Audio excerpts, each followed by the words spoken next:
Work is not part of the curse. It preceded sin and the fall of man. And Jesus taught that work is eternal. Heaven is no retirement village in the sky. It is where God's work will be done more efficiently because sin is gone, like removing sand from the gears of a transmission. Everything runs more smoothly. God first reveals himself in Genesis as a creator, a worker, and an entrepreneur.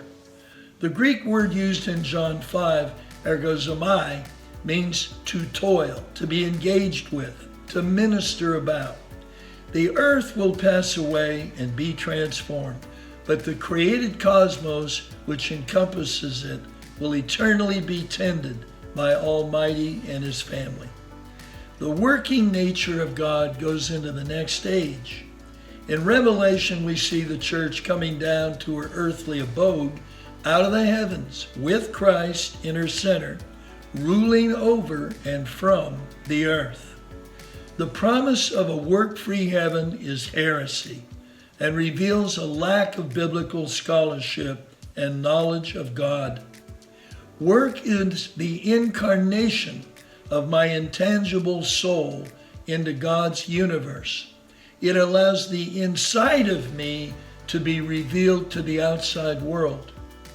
Who do you suppose sees the real you?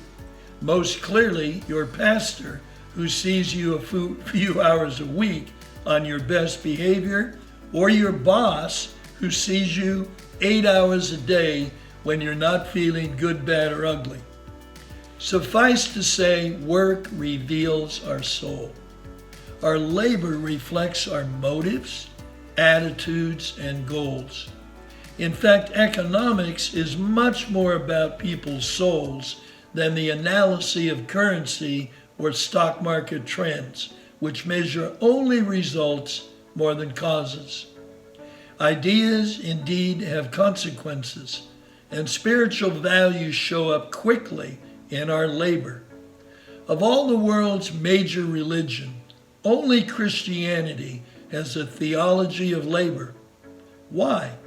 Because work is a holy, everlasting calling, and God loves to work. Christians commonly fall prey to the idea that their work in the world is carnal. We must strike a death blow to the second-class view of work. God loves work and honors tradesmen and business professionals just as much as those who earn their living in ministry. In Jesus' parable of the laborers, he illustrates that God hates unemployment. Many of us relate to this passage from the point of view of the laborers and the injustice of their equal pay for unequal work. However, this is a socialist attitude that reveals more about our problem with envy than justice.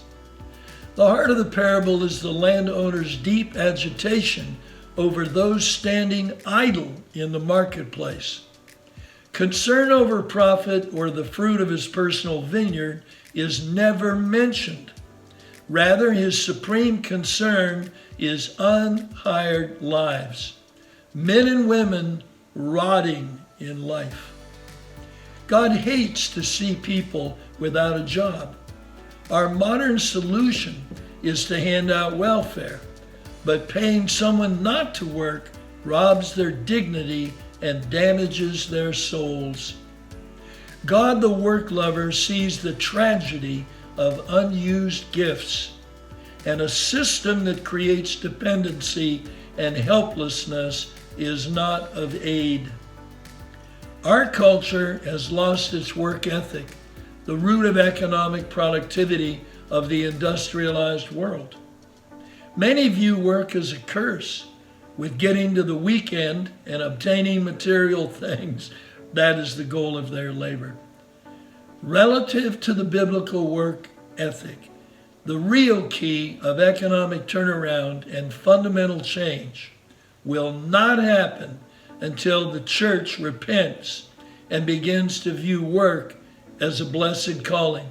I remember Jesus' powerful statement, My Father is at work, and I too must always be at divine labor.